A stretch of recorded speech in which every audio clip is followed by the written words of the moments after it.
Hi, I'm Meredith. This is Harrison, and we are P1 Picks, a Formula One podcast that looks at data and analytics to give you the inside lines on Formula One bets. We are literal hours away from the Japanese Grand Prix with a surprise pole sitter, which is very exciting. But Harrison, how are you feeling about this race? It's going to be another midnight race for us over in the States, which we always love. How are we feeling about Suzuka and the Japanese Grand Prix? Wow, I feel like the championship has just changed a little bit. I mean, we kind of thought Max was down and out, didn't finish on the podium in the last race. I think we were a little bit worried about Red Bull. Wow, put the car on pole in a track where you really need so much confidence, especially in that first sector. Now, I think there are a couple of different lenses that we need to look at this race through. First, we don't feel super confident about a race winner because the person that wins or has won Suzuka the last 9 of the last 10 times has started on pole. So Max has a huge advantage starting on pole at Suzuka. But on the other hand, if we look at the three fastest sectors from today, it's all McLaren. So McLaren seems to have the car that Red Bull doesn't. I think the question that we really need to look into is in that last stint in China, we knew that when the hard tire, right, when they were using the C1, McLaren was only about a tenth faster than Red Bull. So has Red Bull found something on that harder tire? Was McLaren running with a lower engine mode? You know, if Red Bull really does have, similar pace to the McLaren on that hard tire, then I think Max is going to try to get onto that hard as early as possible. I think Suzuka is obviously a place where we're probably going to be trying a one stop. So I'm really interested to see the strategy. I think it's a strategy race tomorrow. Lando seems like he has, a tenth or so advantage over Piastri, but Piastri's there. He's going to be able to play that second car. If Max tries to, maybe tries to undercut or do something like that. So don't feel super confident about calling a race winner, but I do think we have some fun other insights that we can kind of talk about today. So Harrison, what's the first bet we have for today? I think this race is going to be super close. I do think that this is going to be a shootout between Max and Lando. With Suzuka being a track where, you know, you can make one mistake and you can give up a position, right? So I think both Max and Lando are going to try to stay as close to their competitor as possible. This is still really early in the championship fight, and Max is kind of making a statement. So, if somehow McLaren does get ahead with strategy, I expect Max to be there, very, very close. And if that doesn't happen, then I expect Lando to be pushing, either pushing Max into a mistake or being very close. It also seems like it has the potential to be a wet, dry race. So because of that, there are going to be a lot of different strategies, which means there potentially be a safety car late in the race. I think it's going to be a tight race.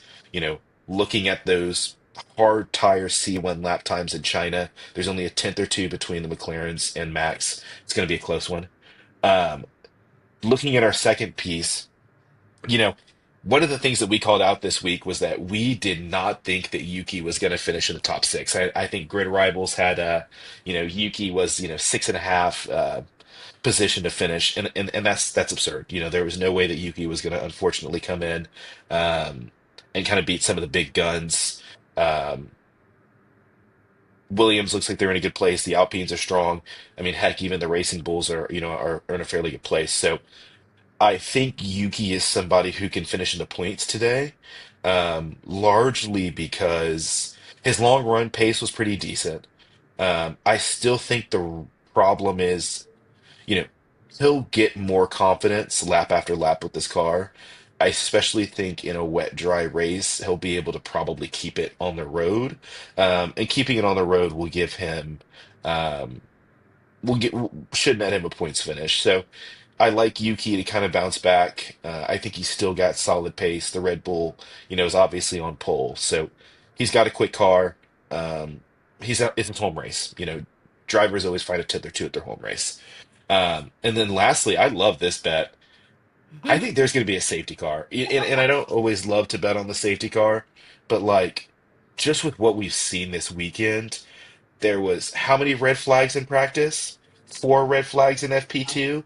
I mean, we saw the Duon crash. We saw Alonso had his issue where he spun into the gravel and the car, had to get craned out. So all these pieces point to the fact that if you make a slight mistake, we have seven rookies, six rookies. Somebody is going to make mistakes. Somebody's going to end up in the gravel, and somebody's going to require a crane, and that's going to require a safety car. So unfortunately, we don't have a race winner, but I think we've got some really fun picks for a really kind of challenging Japanese Grand Prix. This is going to be probably my favorite race of the year so far, right? First time we've seen Max on pole.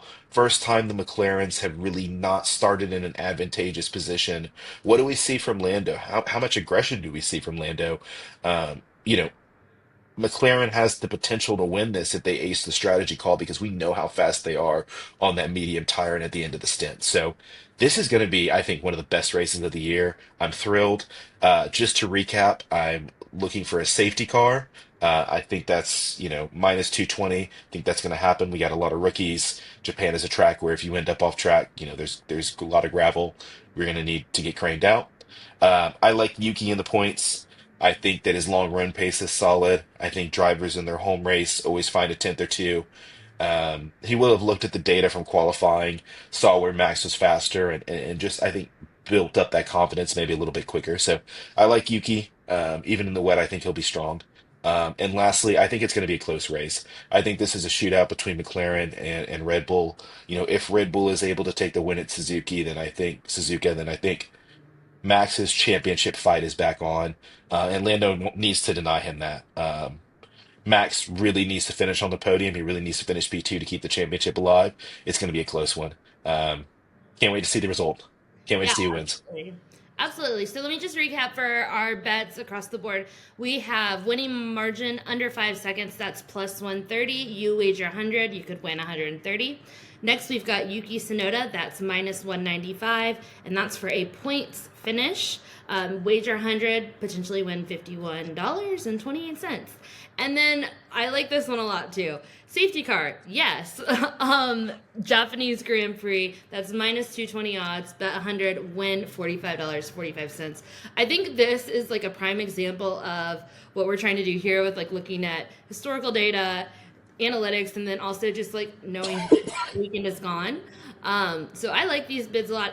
And again, I think the winner is too hard to call, and I don't feel super confident having that as one of our picks. So I think you did a really great job here, Harrison. Um, we have we'll just do straightforward to the point here. No, there was some, interesting storylines for sure in qualifying and this weekend and this week. Liam finishing in front of Yuki? Come on. I Don't know. you love that? Don't you My love it for the mouth, my plot? mouth is watering, and only because we want to get these picks up real quick. We're not going to dive into that, but early next week we will be talking about the um, Pierre Gasly, Alex Albon correlation between, and now Liam and Yuki and Isaac, which is like literally I can't even and sit here and not talk about hardly. I just will never like forget him crying in his helmet, and then helmet being terrible like in the media, and now he has surpassed the other two outside of Max. Like, I mean, just in this qualifying, I get it, but still, I kind of love that for him. But No, yeah, Hadjar's having a great season. Hedger's great. We again have Antonelli and also Bierman in terms of rookies up and made it all the way to Q3 today. So a lot to be excited about. We again our P1 picks, solid bets for us going into this race. Anything else for us, Harrison? Nope, I think that's it. Looking forward to a great Japanese Grand Prix. Awesome. Well, we will talk to you guys soon. Everybody enjoy, and we will see you next week.